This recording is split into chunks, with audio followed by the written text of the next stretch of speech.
Yep. Good morning. Good morning. Good morning. How are you? How are you? I'm good. So you see if our internet connection works better this week? Well, mine is connected directly, so it should be working much better. Okay. So I revamped I got one of those whole mesh Wi-Fi systems and put in the house this week. How's it working? A lot better. Yay. And then I ran off of one of them. I have to run my main router to where my TV is in the center of the living room. Yeah. As opposed to the wall, because I still have cords displaying and going different places. But yeah, it totally improved the internet in this place. So very nice. Yeah.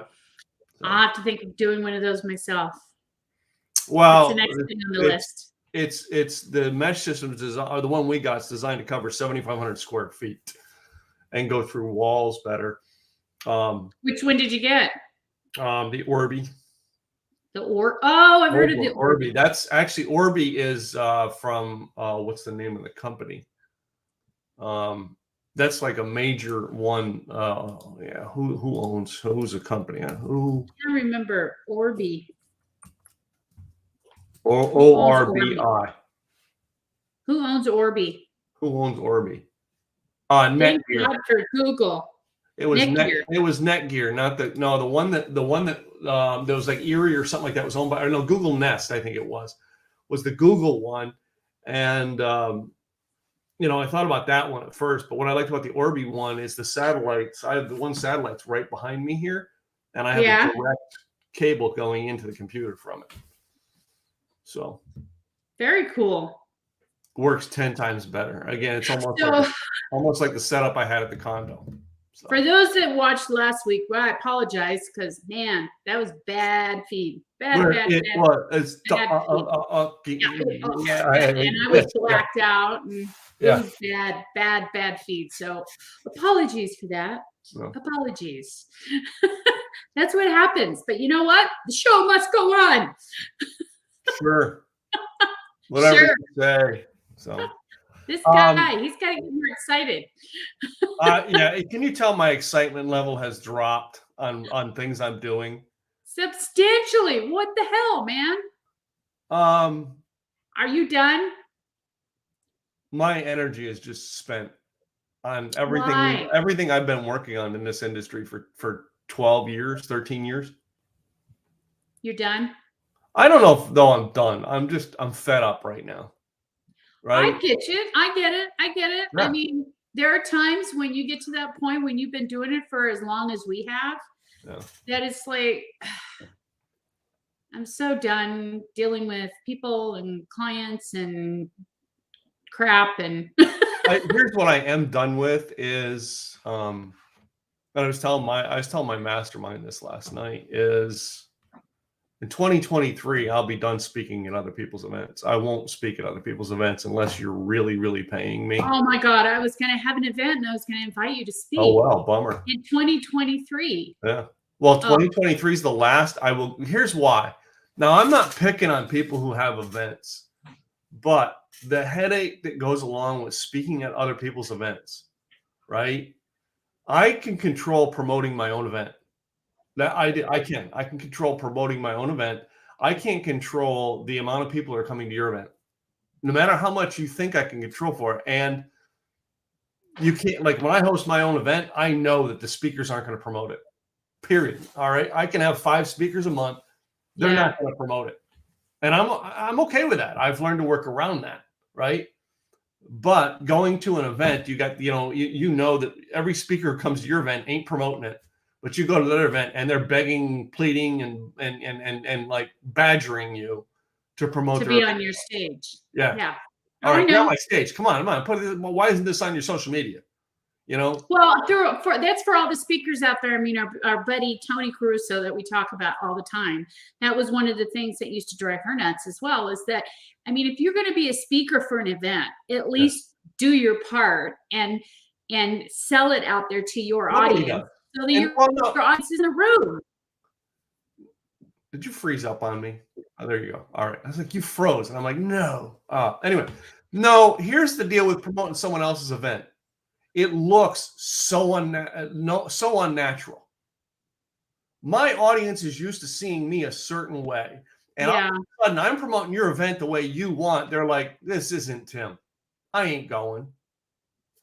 Well, wait a minute. That's Wait a the minute, truth. though. Do Huh? you truly believe, though, that if you go to someone else's event, that you have to go on as a different presenter than just No, as you? it's not the speaker, not the speaking part. The speaking part, I show up at your event and I speak. I'm natural. It's the way I do it. It's the promotion part. Everybody who wants you to promote their event wants you to promote it their way. Here's my emails. And I read an email that you sent me to speak on Craig's stage. I can see it's not your voice I in get the it. email. That is the authenticity that is being missed, and that's why they hate it, because after I see you promote Craig's event or Tony's event or whoever's event, I'm like, oh, you start to get that ew, that feeling like, and I don't know how to explain. It's like the slimy feeling, right? Because now wait a minute, but that turns me off from listening to anything else you say for a bit, because you stepped out of character to promote Craig, Tony, whoever's event. And when you step out of character, it shows in an email, it shows in your videos, it shows. And that's why, like when I have people to my event, I don't care if they promote it, because of the fact that, if they, the only way really to promote at another event was Nancy Matthews did this with me for being at her event. And it is the only time I've ever seen this work. Nancy Matthews has a regular, her regular mastermind. And she invited me before I spoke at an event to come and speak to her mastermind, do a Q&A, do a few questions, do an interview. All right. So I was put in a natural state to be talked to her people, right? Not a superficial state. I didn't come on that call with a superficial, let me do a promotional,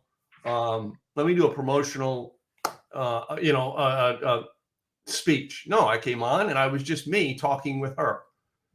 That is the void that I think that's the void part I don't like. And that's why I'm not going to go on to other people's stages. All right. Now, there are a few exceptions that I'm going to have to that rule. Craig says, Tim, you're coming to my event. Tim, come up here and spend 10 minutes talking about what you do. Different story. Craig and I have a relationship that goes back 12 years. But if you admit, you have to admit, though, too, that with Craig, I mean, that's your crowd. Well, it is my crowd, but he's also my friend, and almost everybody in his space knows me. Exactly. That's right. And I think that's what the difference is when you're going to another event and you're the speaker at that event, it's not your people. Yeah. It's their people. And I think, and that's something that I know that we allude to in regards to speaking events and so forth is, are you truly speaking in front of your people? Yeah. And that's probably what you're talking about, is that it seems to me that when you're talking about that you don't feel like you're speaking to your people. You're speaking to their people, but they're not your audience. Well, and here's the truth, a really good thing. All right. I spoke the last couple of years at this lady's event. She does virtual events. She's not the most perfect in the world. All right. But she has a heart to keep going and keep going and keep going. Right. So for that, I mean, I would show up and speak, right? And I show up and be interviewed on our show. I never expected to get any followers out of it. And I never do, right? Ever. People in her world don't come, and people hardly ever show up to watch her stuff. Not picking on her. She's great. She's got, like I said, she's got a heart of gold. Yeah. Well, she's putting on another event in January. So I said, do you want me at your event? And she goes, Tim, this time, this event really is not you. Okay. I'm not mad at her. I'm like, okay, great. You saved me from having to prepare a speech and worry about what your audience is. Yeah. I'm fine with that. Right. And I would rather have you tell me that, hey, I really want to see you being a fit for this audience. Don't waste my time, rather than going, hey, I want you. Because the flip side to that is, I've had somebody that I wanted at my events for specific topic. And he comes to the event and he goes, well, no, I've got this new thing I want to do at your event. I don't want you to pardon my French, I don't want you to do the new fucking thing. I want you to do what I hired you to do. Yeah. Do your new stuff at your event. Yeah. I mean, and I've gone to events and been the speaker at events. I went to this event 2016. I spoke at it and I had family members there. Family members showed up because it was in the area I was at. And I had more people come and tell me I was the best speaker that day. And I wasn't even the keynote. Wow. Right? I was just one of the speakers that come in.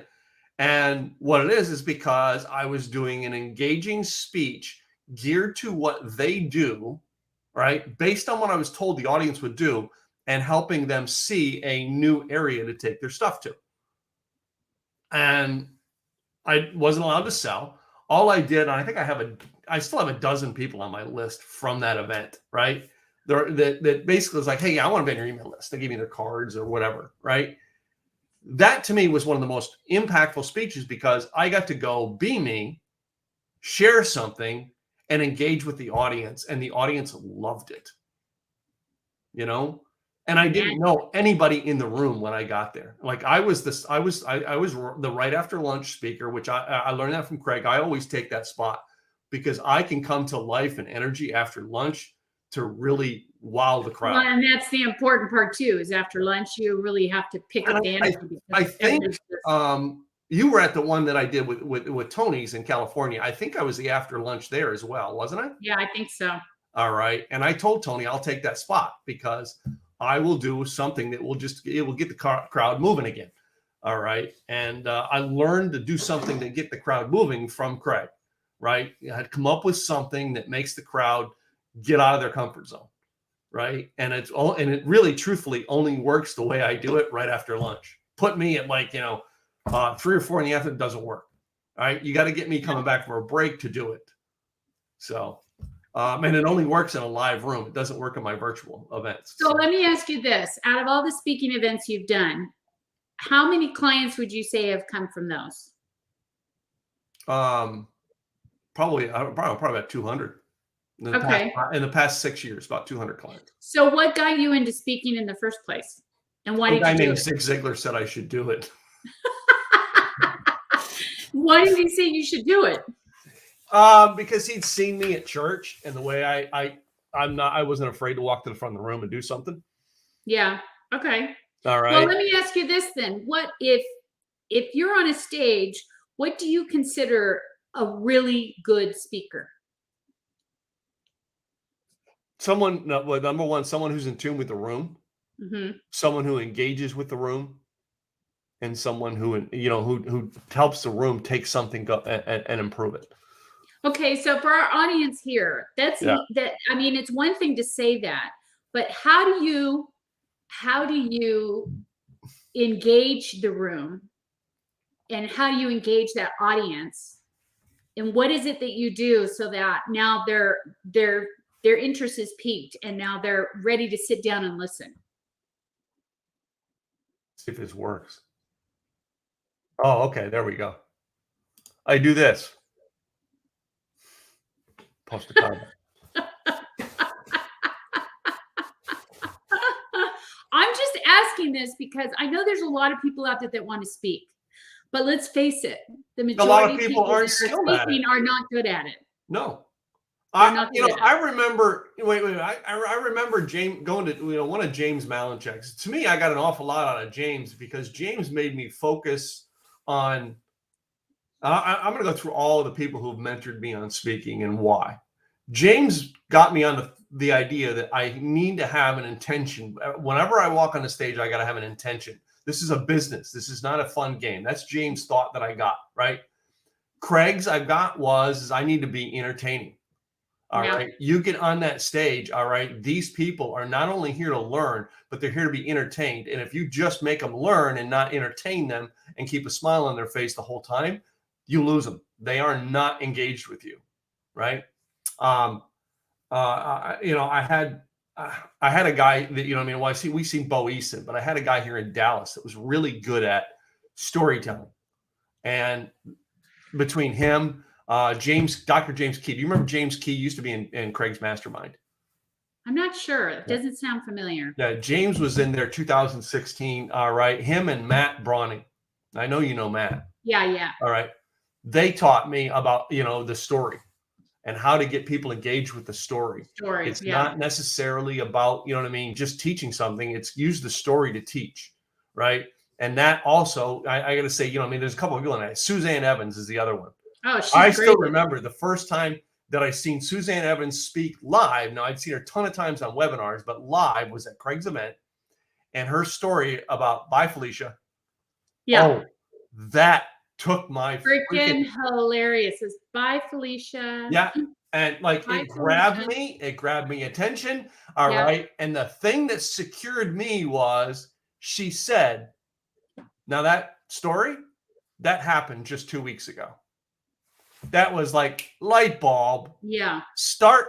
And this is where I became really good at start telling what goes on in my life. And it's one of the reasons why 2022, I stepped back because I had something I could not share with the world. I had to wait. And because I'm going through it, I can't share it. And I can't get up on stage and hide it. And hide it. All right. And pretend like something else. Yeah. So.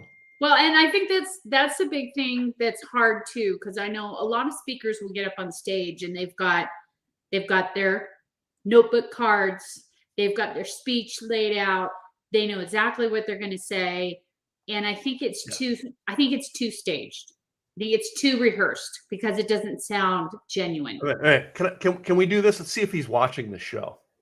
Who? Yes, Craig, I'm coming.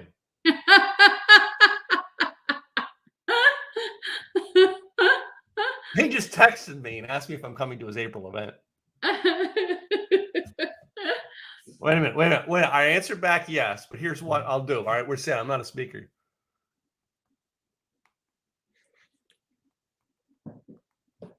Wait a minute. I'm going to show it to you first in the audience.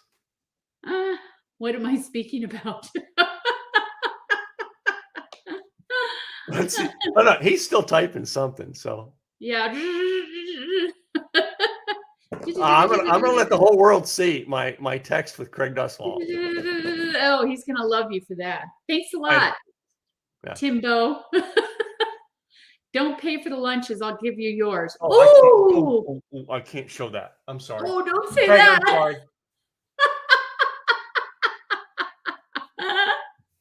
No, I work in the event, so I don't like Tony. I work the event. That's truthfully all right. I'm sorry that's not something he gives me the lunches because I work the event. I don't get lunches for free. Trust me, I pay more than you do. Oh, yeah. Well, anytime I've worked at his events as well, but anytime we've worked his events, he's always been kind enough to offer lunch as part of help because I used to go and help with his events because Tony was running the events and I'd go to help her. And I have to say they were a lot more fun in the background. For me, it's the only way I could go to his events. Yeah, I didn't work it. I know everything that's going to be taught on that stage. Yeah. And that's the other part about why I'm kind of like, in this fed up mood with the industry is because, I go to so many things and it's like, I know it. Like, I'll go to a stage and I'm like, I know that person speaking on stage and they don't live it. That frustrates me. Well, and I think that's the big thing for a lot of your audiences is, how do I say it? I know there was a speaker, and I'm not going to say names, that was on one of Craig's stages, and he name dropped left and right on how many people he knew and how he was this and how he was that. And he was with this crowd and that crowd. And he lost that crowd. That crowd was done. You could tell everybody was looking down on their phones. They were looking every different direction. People were walking out the door. He'd lost the crowd. I'm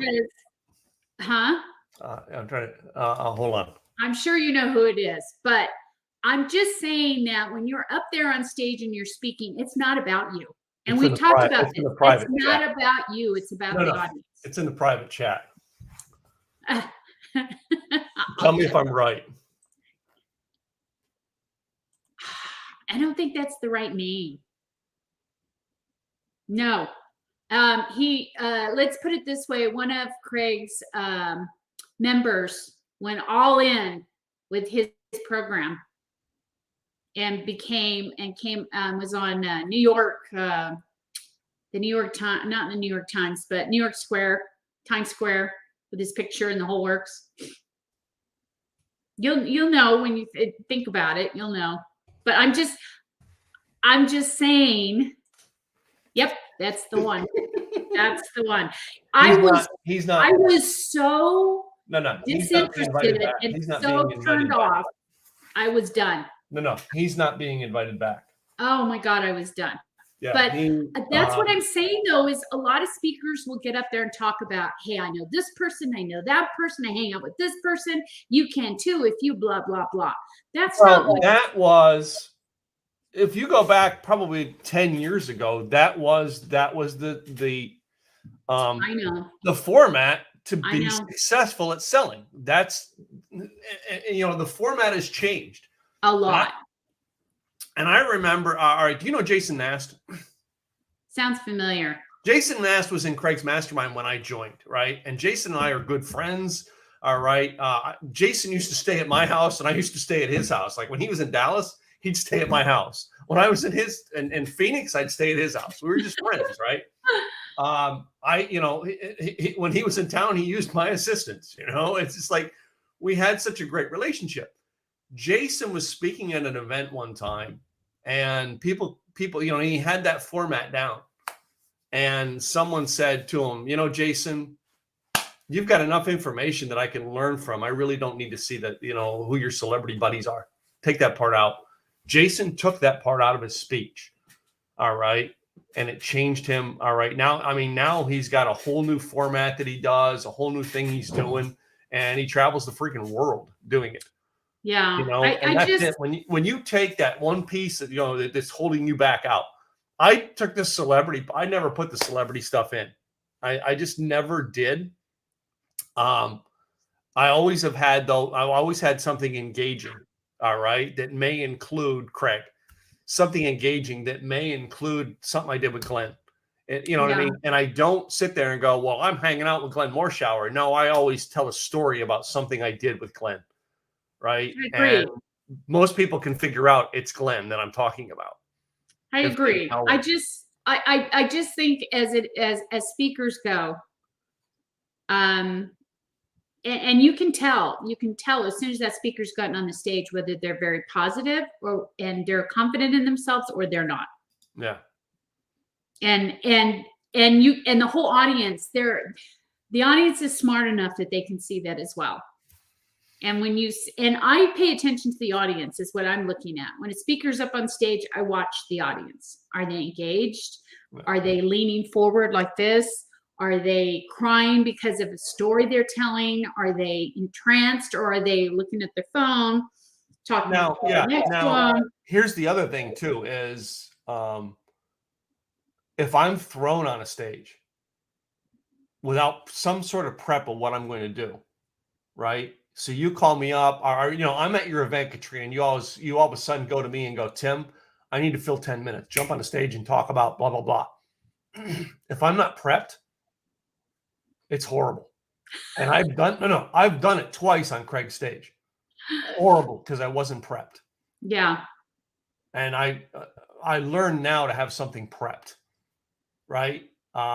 Because if I'm not prepped to do it, it looks horrible. And I can look at the eyes of everybody. I can still see the eyes of everybody on stage those 2 times I did it. And their hearts weren't in listening. Yeah. As opposed to the last time I was on Craig's stage, I kind of knew it was coming. So I have this routine where basically I get up and I talk. I use this story, and actually Craig has posted it too after I did it, was how to wash a cat or how to wash a dog or something. You know what I mean? It was how to wash a cat. And I use the story, and I tell the story and then I share with people how that's like a relevant piece of content in your business. Now, I'm not the originator of the story, but you know what I mean? But you have to learn to tell it. You have to learn to tell the story. You have to have a point to what you're telling.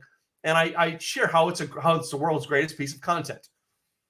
And by doing that, all I really do is get up there and tell a joke and say one or two things about how it's relevant.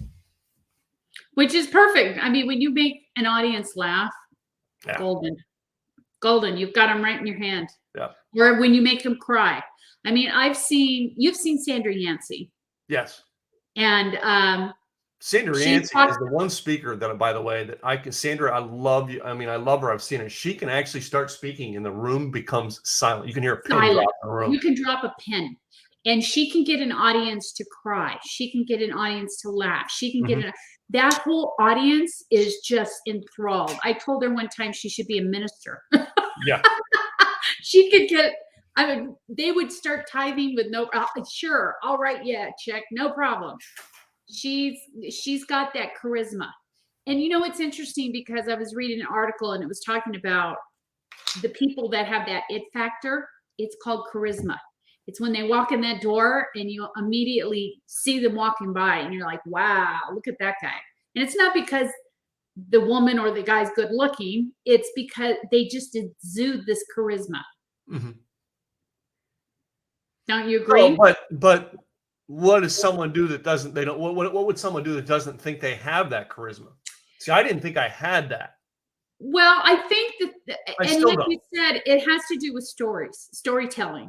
But the hardest part when I talk to people that want to be speakers, and I'm not a speaker, I've done a couple of speaking events here and there, but I'm not what we consider a speaker, where I go in and do the speaking gigs and so on and so forth. But I think people that are trying to get into the speaking industry are having a really hard time with that story piece.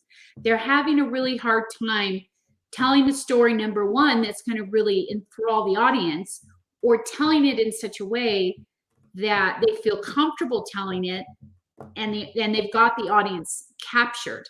Mm-hmm. I think that's the hardest piece, personally. You ever heard Matt Browning tell the story about his first time riding a horse? No, I have not. I've not. He will have you engaged, and mid-sentence, he stops and starts telling you something else. But it's a point of practice. And what happened with the horse? Yeah, but it's a point of practice, and you have to practice that piece. Yeah. And I mean, I've even struggled with that. They say have a story, and you think to yourself, okay, well, what story? What, they say it's a personal story. Okay, well, what personal? So that's what I liked about, like you said, Suzanne Evans. Mm-hmm. She takes something that happened 2 weeks ago, and she brings up this whole story. But Suzanne Evans is a very colorful person too. Yeah. I use, when I teach people the story about, traffic to their websites, all right, I use the going through the mall story in the kiosk versus Macy's.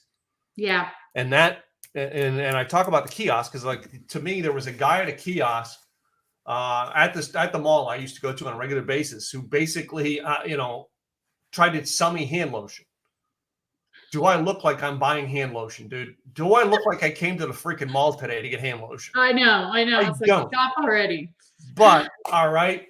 And I explain the concept, all right. And the whole time I'm telling people, all right, here's this guy, some strange guy grabs my hand, starts squirting lotion onto it, rubbing it. And I got a strange guy rubbing my hand and rubbing lotion in it.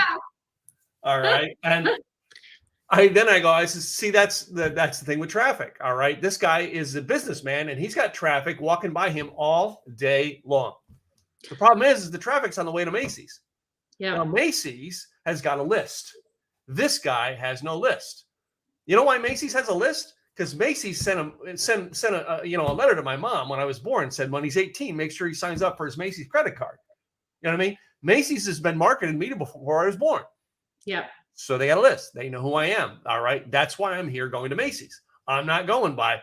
But yeah, you're going right past the kiosk. Yeah. I said, what does that guy in the kiosk have to do to become Macy's? And I always open that question up. And then I turn around and I said, well, and then I always skip off and I go to the what if story. And my favorite is the what if.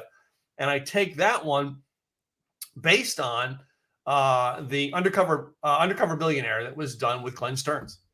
All right. It is the TV show. All right. I use the story from the TV show and I talk about the concept that you can do exactly what he did online.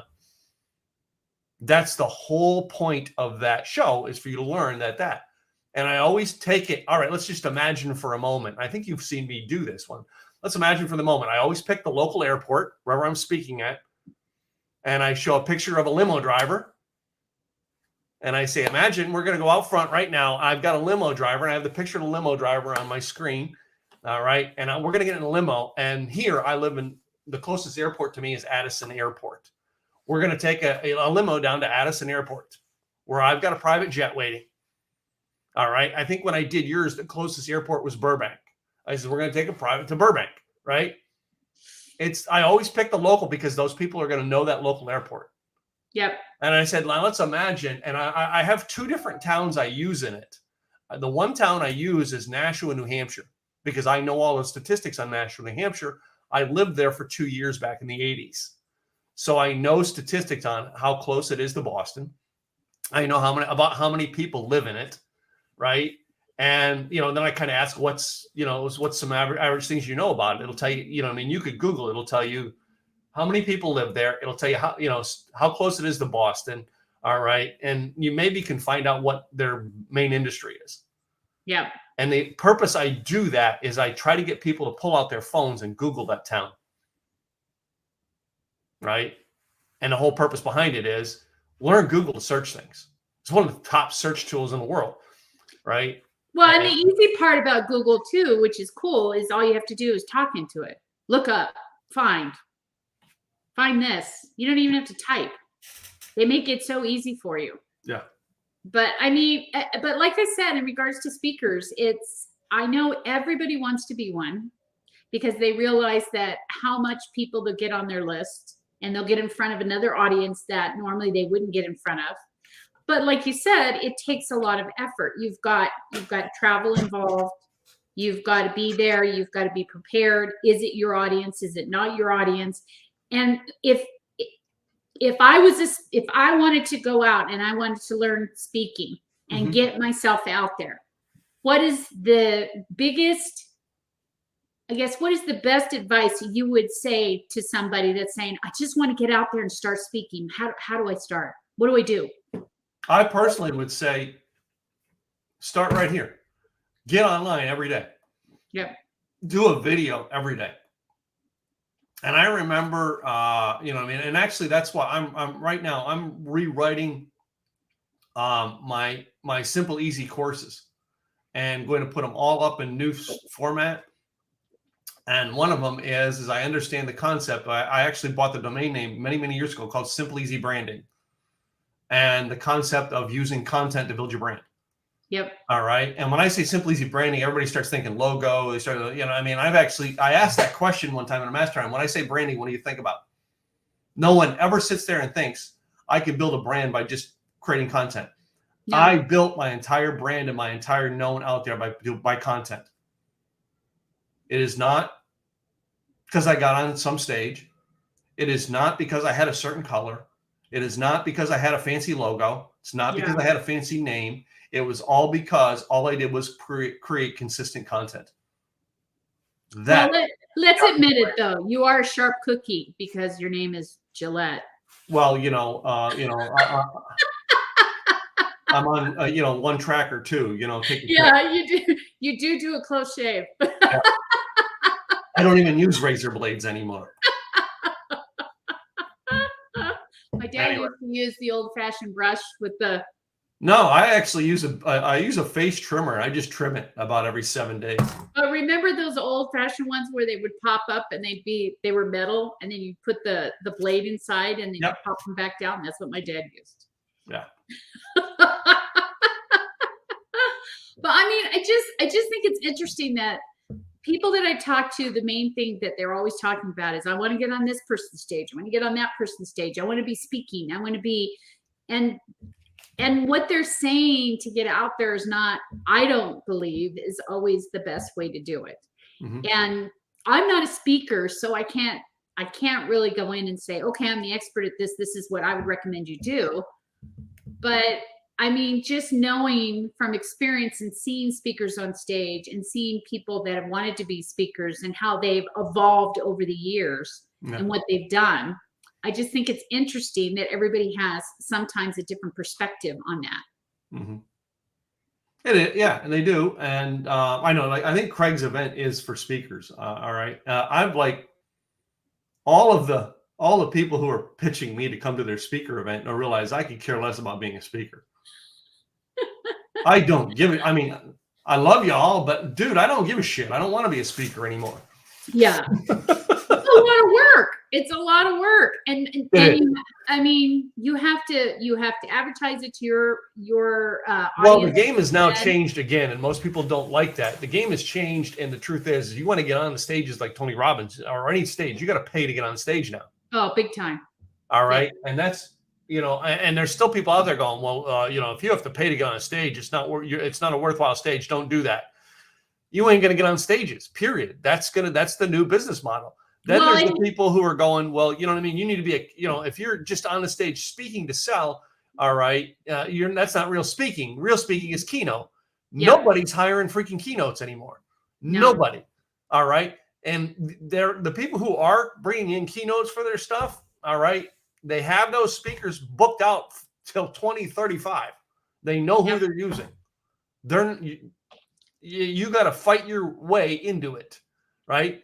And I met a keynote speaker one time who told me, her fee was $1,200 to speak, all right, plus fees. I can't remember what it was. She barely eked by. She survived, but she wasn't, and that's the average speaker. They're going to make, they want to be a keynote. They're going to make maybe $25,000 a year. Dude, you can make $25,000 a year flipping burgers at McDonald's right now. Why the hell would you want to do that? And all the travel involved. It's not worth it for me. And there's another lesson there that I learned from Larry Wingett early on.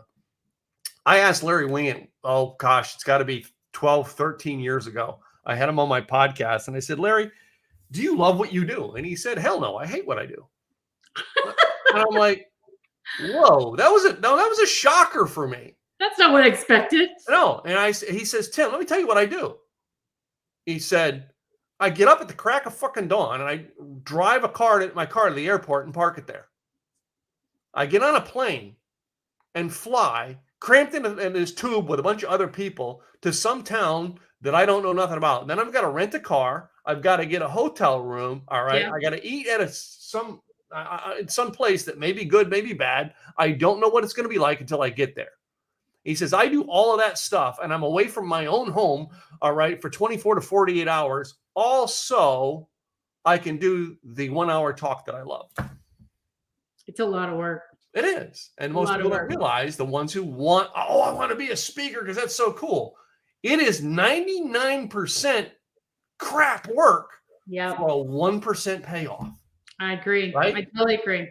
Yeah. Totally now, most of them, all right, that I see, a lot of people I see who want to get into the speaking world, though, the other mistake they're making is they hear your talk today and they're like, oh, yep, I need that. All right. And halfway through your program, they hear another talk. Oh, well, I need that. And they drop and they never finish what they started here. No. Where if they did finish through one program, great. Tim, I'm finishing your program. Katrina, I'm going to buy yours, Katrina, but I can't start until such and such date. Which I think is very smart. But if you listen to some of the speakers, aren't encouraging that. Some of the speakers in the back. Yeah. And they say, you can do both programs at the same time. Bullshit. No. Do one program, finish it like Tim said, and then only then do you go to the next program, because you're fracturing yourself and you're not going to get the best bang for your buck. And then you're going to walk away and say that program didn't work or shit because this didn't happen. I didn't do it. All right. And 9 times out of 10 is because you didn't finish it. Yeah. The guy we were talking about earlier who did very well with this gentleman's program that we talked about. All right. He was the first person who believed, and he is I want to say the biggest sales feature for that guy. He's the one person who believed, okay, this program will work for me. Okay, I'll do it. And he did the homework. And he became successful doing it. He did. All right. And that's why that program worked for him. I'm not saying anybody's program out there, anybody out there that's have a program, if you get people who actually seriously 100% go through the program, they will be successful. All right. But most people never finish the program because they tune in and they meet another speaker who says, no, you can do it all. Yeah. Bullshit. Focus. All right. Yep. And every speaker and every coach in the world's hating what I say right now. But it's true. It's true. We're so busy trying to sell so we can go to the next thing and say, well, I sold 45 people out of 52, right? Woohoo! Big fucking deal. Yep. All right. I agree. I agree. That's the part that's frustrating me is we've got so many people selling and not enough people doing. Yep. Right. I don't want to have you in my program just so I can claim a number. I don't disclose my numbers ever. I don't tell people my percentages, nothing like that. Because every time I reach out to help somebody, it is not about the numbers I sell. And I remember that was the biggest beef I had with my coaches. What's your numbers? I don't know. You got to know your numbers. Maybe. And maybe I know. All right. But I'm not telling you what they are. Period. Yeah. Because I don't voice them. It's not about the numbers. It's about the people I help along the way. Well, Tim, you're never going to be successful and make money. I can just go buy rental real estate and make money. I'm in this thing here, not for the profit, because trust me, I could go buy a real piece of real estate and make a lot more profit from it than doing it. A lot more, right? I agree. So, but I just think it's interesting, and I agree. I agree with what you said, and I'm in Suzanne's program, and I noticed that she has 3 or 4 different programs, and there are several people that I was taking this program with. I signed up for one program. That's it. Yeah. That's my program. And once I'm done with that, then I'll go to the next program. I'm not signing up for anything else until this is done. Yeah. And that's what I promised myself to do because, like I said, it fractures too much. And when you talk to some of the people in this program, they signed up for 2 or 3 different programs and they're having a hard time managing everything. They can't do it. And you're spending all this money and all this effort, and you're not going to be successful at it because you're not taking the time to take the action on that particular program. So, I mean, I agree with you in regards to speakers. It's always, even coaches, sell on the next one, sell on the next one, get them on this one, get them on that one. It's one of the reasons, you know, I wrote the outline for this program, but I've never recorded it. And it's called, You Don't Need a Life Coach, How to Fix Your Own Damn Life in 9 Months. Yeah. Right? Because of the fact that, I mean, I read a book years and years ago that was all about self-coaching, coaching yourself. All right. There is where I learned in the self-help industry. It's about self-help. I can There's be no easy button. I could be the most dynamic, outrageously cool speaker since Tony Robbins, Zig Ziglar. All right. Or, you know, going all the way back, you know, to what's the guy who wrote, you know what I mean? The The Millionaire Mind book. There's a ton of them, I think. But yeah. How to be a millionaire and. But the whole thing is I can be the greatest in the world. If I can't help people succeed, I can't. I can only do so much. It's up to you, right? It's one of the reasons why I revamped and I'm doing my workshops. I'm going back to my one-day workshops because that was the one place that people left with something done in their hands. And that's what I want to go back to, right? I don't care if you go on to be the next, you know, Tony Robbins. I want you to leave when you came to my seminar to leave with one thing in your hands. You know what you were coming for. And when you leave with it in your hands. Are you doing that by yourself? I'm doing it by myself. It is a one-day content creation seminar. And basically what I'm doing is I'm helping you create content. And then I'm telling you the tools where you go break it up. I'm telling you all the stuff that you go to do. And it's, you know what I mean? It's, you know, I want to say I used to do it for like $297. I want to say it's going to be like $497 a person to attend.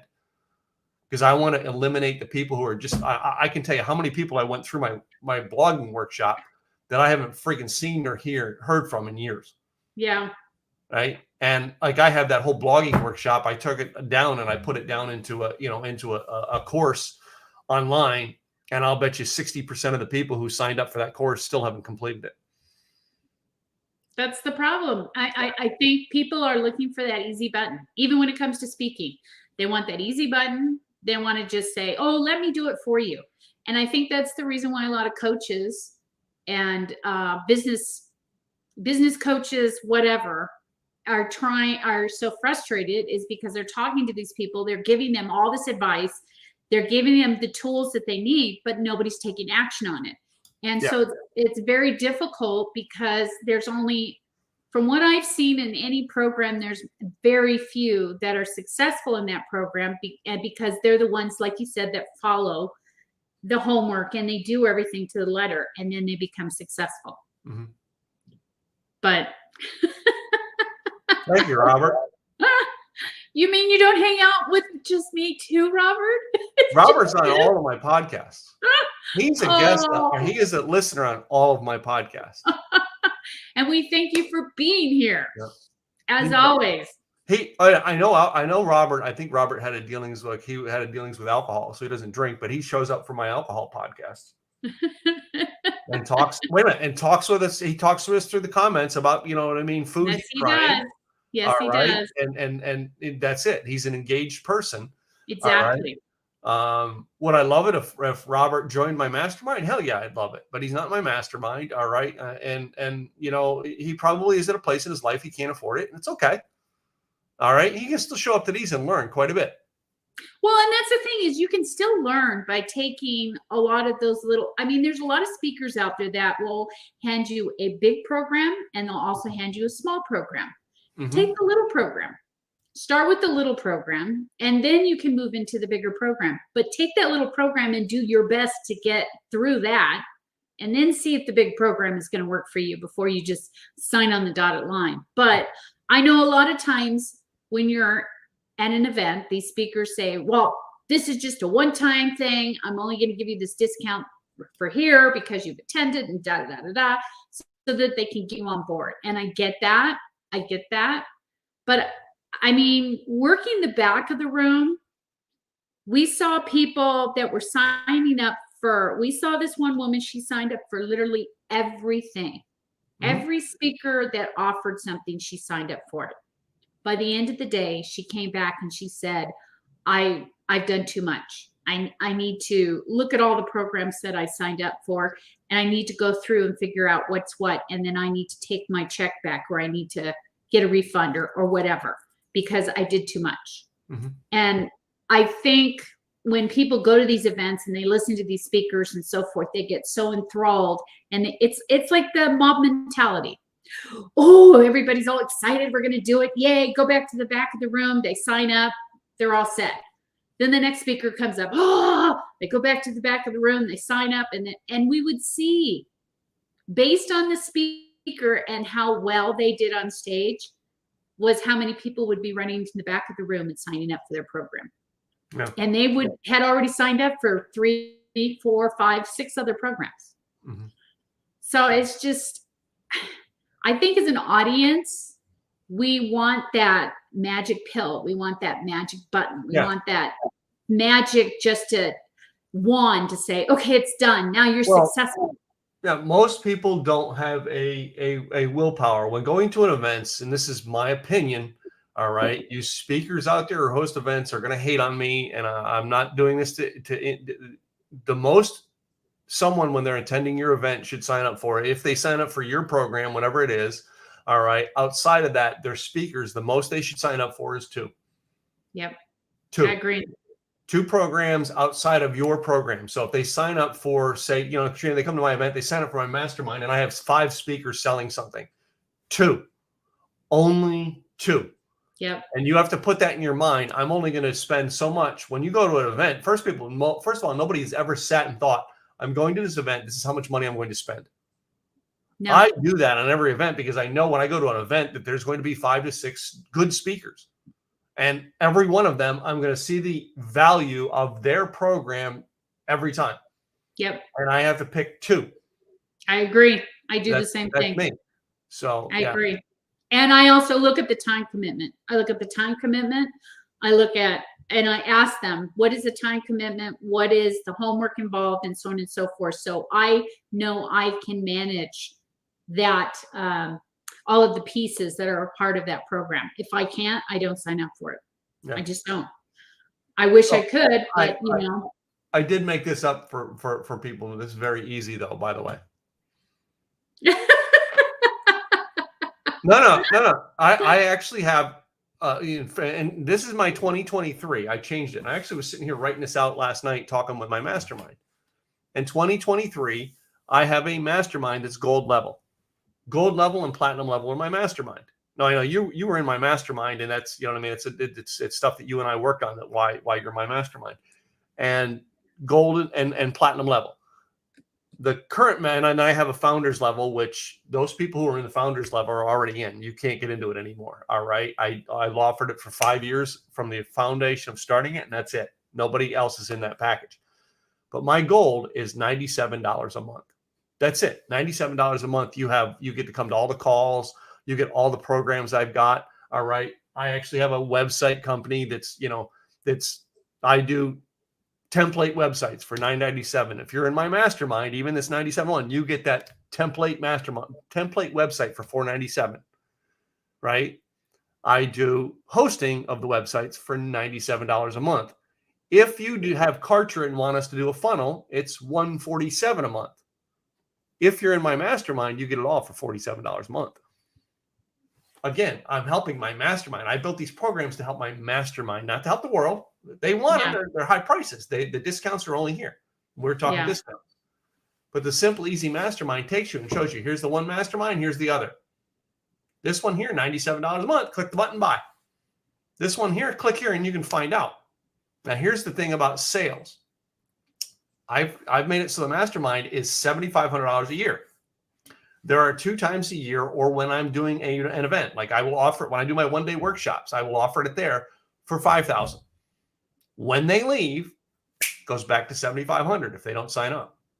That's what Sandra Yancey does. All right. Oh yeah, and she's really good at it, because a lot of people will say it ends at midnight. She's perfect at it. She's so good at, because when she says it ends at midnight, it ends at midnight, and you will never see that discount again. Never. It's like Costco. You go to Costco, you see that item, and if you don't buy it right now, it's not going to be there. You know that. That's the same way with Sandra Yancey. The next thing I learned is I offer for first-time people. It's discounted at $5,000, and your second year is free. Yeah. That's pretty good. All right. If you sign up today. If you don't sign up today, the next time it's $5,000 for 1 year. You don't get the second year free. You have to sign that up the first time. Yeah. That's a Sandra. That's Sandra Yancey. I'm learning from Sandra right there. Right. She's the queen at that. I'm just, and there are so many people out there that'll say, well, because we didn't get, we got, by popular demand, we're bringing it back, and blah, blah. She doesn't bring things back. No. One time done. Yeah, I don't. And like my offer to my events are going to be one time you can get it. And, I'm selling all my programs, and the bonus is the event. Right. And this is part of where I'm getting past the friggin' I'm fed up with people who don't, by offering things that help people. Right. I actually have started to set my automation up in Kartra that if you don't actually follow through with getting on my podcast, I just wipe you off my list. I don't need to have a list and say, I got 15,000. I don't give a shit how many people are on my list. The people on my list are there for help. That's something else that Sandra Yancey does too, is she sees if you haven't opened your email after a certain period of time, you fall off her list, and then you don't get updates ever again. Well, you have to go reactivate them. You do, yes, but you drop off her list, and then people will say, "Oh, didn't you get?" No, I'm not getting emails. Why? It's probably because you didn't engage. Yeah, and that's something I was working to set that up with Kartra, and I may set that back up again to where if you don't open my emails, I drop you off the list. I think she does it for. I'm not quite sure what the time frame is, but she does it for a certain period of time. Mm-hmm. And if, like I said, they don't open them, they fall off the list. Because if you think about it, if they're not opening them and they're not going in, then they're not engaged. Mm-hmm. What's the point of sending them something they're not going to look at? Yeah. There's no point in it. And if they're not buying from you, then are they truly somebody you need to have on your list? Yeah. Probably not. You don't. And I know people who are trying to save their list, not realizing that they're shooting themselves forward. Like I have a purge your list. Yeah, I have a meetup group, And right now I'm doing stuff in the meetup group to get people to leave. You're either gonna show up live to the events, or you're gonna leave. I don't give a damn which one you choose. You're gonna show up live, great. We're gonna work together. And I had a guy message me, hey, do you talk about this in your group? I said, if you show up, we will. I says it's designed that when you show up, my meetup live in Dallas is designed. When you show up, it's part of a conversation. All right. Tim, how do you do this? And we pull the computer up. I got it on the screen and we go search it right there at the event. Right. And people are like, whoa, well, that's a kind of unique. Yeah, I wanted to build it unique because the whole meetup is designed to help people. Yeah. Right. And now I'm doing either shit or get off the pot. It doesn't matter to me. I don't care.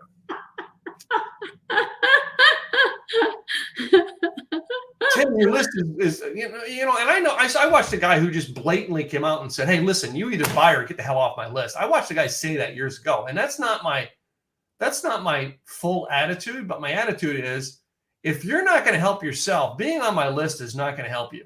Well, like my husband always says, if you don't care, why should I? That's right. Why should I care if you don't care? Yeah. You're not willing to help yourself. Why should I help you? Yeah. And it still amazes me how many people, when I go through these training classes, come up with excuses. Yeah. Well, I've got this going on and I've got that going on. And then there's this going on and that going on. And then there's excuses. You either want to get it done or you don't. Simple as that. If you're dedicated to do it, you're dedicated to do it. If you're not, you're not. Simple. If you're not, you're going to make up every excuse under the sun. Yeah. Yeah. The sky is in the right position. The sun, well, if it's not shining in a window at a certain length, and I can't do it. Yeah. No. Nope. All right. So here you heard it first time. If you really want to get into speaking, start with a podcast. Start doing videos online. Yeah. Start getting your stories down. Start getting your content down that's based on your audience, not just what you think people should hear. It's based on what your audience wants to hear. Yeah. Start there before you want to get on any stages. And like Tim said, it's changing. It's now pay to play. You got to pay to be on those stages. So be prepared. If that's what you really want, you're going to pay to be on those stages. If not, then go to all those networking events and so forth. Then you can practice there. Like Craig said, he went to every networking event he could do, and he was the keynote speaker or the one right after lunch that he offered to do. Yep. I haven't won, and that's the other thing is I have not attended hardly any networking events, and actually in a room with Craig on Monday, they cornered me. Hey, so you're coming to next week's with Bill Wallace. So you're coming to next week's, and I'm like, it starts at 7 a.m, and like I live like an hour away from it. Like I got to get up at 5 to go there. No, thank you. I'm like, I don't want to do that. It's too early in the morning. But anyway, I know Tony does it, and Tony lives further out than me, so I gotta. Tony's dedicated, and she gets out there and she gets people, and she's been building her list and so forth because she's always out there and networking and one place to the other. Yeah, that's how she's been building her list. So, I mean, it just depends on how badly you want it. I haven't been to Tony's. I've only been to Tony's one time too. And literally, there's a lot of girls at Tony's events who wish I'd come back. And I'm like, the E-Women events. I love you, Sandra Yancey, but I just don't feel like driving to freaking Plano for an E-Women event. Not worth my time anymore. Well, I would have to get on a plane and head over. So. Well, I know, but it's just. I got turned off to networking. Again, I didn't do a lot of networking unless it had a purpose behind what I was doing. So I was going to engaging evening events. And a lot of people, I started doing, in 2018, I started doing other networking events like, Craig's and going to E-Women. And I learned it was a game. Yeah. And I'm like, I don't want to play that game. Yeah. All right. And to me, the hardest kick for me was the E-Women. I got so involved in that chapter and I got nothing from it. Nothing. Well, and that's part of networking too, is are you getting anything out of those networking events? If I'm not getting anything out of it, I'm not going to keep going. No. But you got to give it time though, too. I mean, there's some people that'll be there for 2 months and say, I didn't get anything, so I'm out of here. Well, I always love Casey Everhart talks about this thing on networking. He says you should be able to go to a networking function one time, and if it doesn't put value, you don't ever go back again. Ever. Casey's big on this, and he talks about how to go to an event and connect with people the right way. And if that doesn't work, the event's not for you. Don't go back. Yeah. Well, I guess you see if that's your audience or not too. Well, yeah, that is. It's the way you see if that's your audience. The way if you see they're engaging people in there, and that's what you want to do. Yeah. All right. And I've always loved that about Casey. He taught that to me. There's a couple things Casey taught me that made me that stuck in me very well. So yeah. I met him long ago with send out cards. Long. Yeah, I know him send out cards, and like I know all the stuff he's doing now. And, yeah, long ago. Yeah. So he's come a long way, baby. Yeah. We all have. He built send out cards. Oh yeah, he built it, and then the fools just screwed up and let it go. I just got an email from send out cards the other day. I just deleted it and unsubscribed again. Yeah, they're trying to change things, and yeah, without Casey Everhart, you're a fool. Trying to do it. It is what it is. Yep. It is what it is. All right, we're at the top of the hour, just a little bit over. All right, we're going to end this week's broadcast. We'll come back next week, do something again, right? Yeah. And like I said, sorry for the last week. It was technical difficulties left and right. You got anything coming up before we close? What? You got anything coming up in the next week before we close? I do not. I'm just working my butt off trying to get things accomplished and client projects taken care of. And I'm working on a membership site that we've got, and I'm revamping things too. Okay. So just trying to put content out there that people can utilize. Cool. Thanks for watching, Robert. We love you. Thanks, Robert. Yeah, you've been here the whole time, so I appreciate that. And a couple other people have hit the like button and appreciate them. So thank you. Watch again. We will see you guys next week. Bye. Bye.